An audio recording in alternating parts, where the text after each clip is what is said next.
വിശുദ്ധ കുരിശിന്റെ അടയാളത്താൽ ഞങ്ങളുടെ ശത്രുക്കളിൽ നിന്ന് ഞങ്ങളെ രക്ഷിക്കണമേ. ഞങ്ങളുടെ തമ്പുരാനെ, പിതാവിന്റെയും പുത്രന്റെയും പരിശുദ്ധാത്മാവിന്റെയും നാമത്തിൽ ആമേൻ.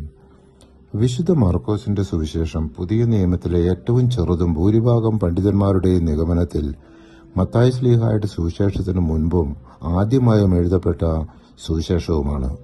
ഇതിൽ 16 അധ്യായങ്ങളിലായി 678 തിരുവചനങ്ങൾ ഉൾക്കൊള്ളുന്നു.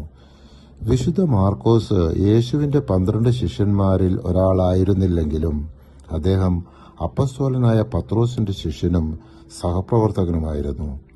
പല പണ്ഡിതന്മാരും മാർക്കോസിന്റെ സുവിശേഷം പത്രോസിന്റെ അനുഭവങ്ങളും പ്രസംഗങ്ങളും അടിസ്ഥാനമാക്കി എഴുതിയതാണെന്ന് കരുതുന്നു. മാർക്കോസ് അപ്പസ്തോലന്മാരുടെ കൂടെയുണ്ടായിരുന്നുവെന്നത് അപ്പസ്തോല പ്രവർത്തനങ്ങൾ 12:12 കാണാം. മാർക്കോസ് എന്ന അപരനാമമുള്ള യോഹന്നാന്റെ അമ്മയായ മറിയത്തിന്റെ വീട്ടിലേക്ക് പോയി അവിടെ വളരെ പേർ സമ്മേളിച്ച് പ്രാർത്ഥിച്ചുകൊണ്ടിരിക്കുകയായിരുന്നു. വീണ്ടും അപ്പസ്തോല പ്രവർത്തനങ്ങൾ 13:5 സലാമീസിലെത്തിയപ്പോൾ അവർ യഹൂദരുടെ സിനഗോഗുകളിൽ ദൈവവചനം പ്രസംഗിച്ചു. അവരെ സഹായിക്കാൻ യോഹന്നാനും ഉണ്ടായിരുന്നു.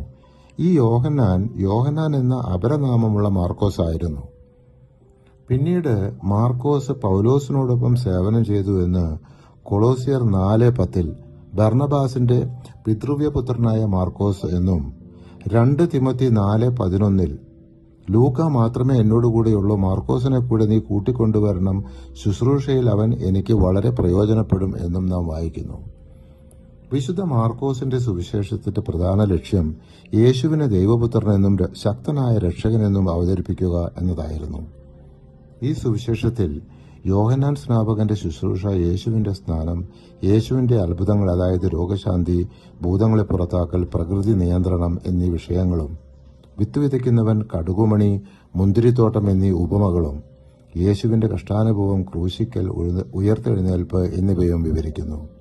ഈ സുവിശേഷത്തിൽ ഉപദേശങ്ങളെക്കാൾ യേശുവിന്റെ പ്രവൃത്തികളിൽ കൂടുതൽ ഊന്നൽ നൽകിയിരിക്കുന്നു. പരിശുദ്ധാത്മാവെ, തിരുവചനത്തിന്റെ അനന്തശക്തിയാൽ ആത്മാവിന്റെ ബലങ്ങളും ദാനങ്ങളും നൽകി തീഷ്ണതയാൽ ഞങ്ങളെ ജ്വലിപ്പിക്കണമേ. ആമേൻ.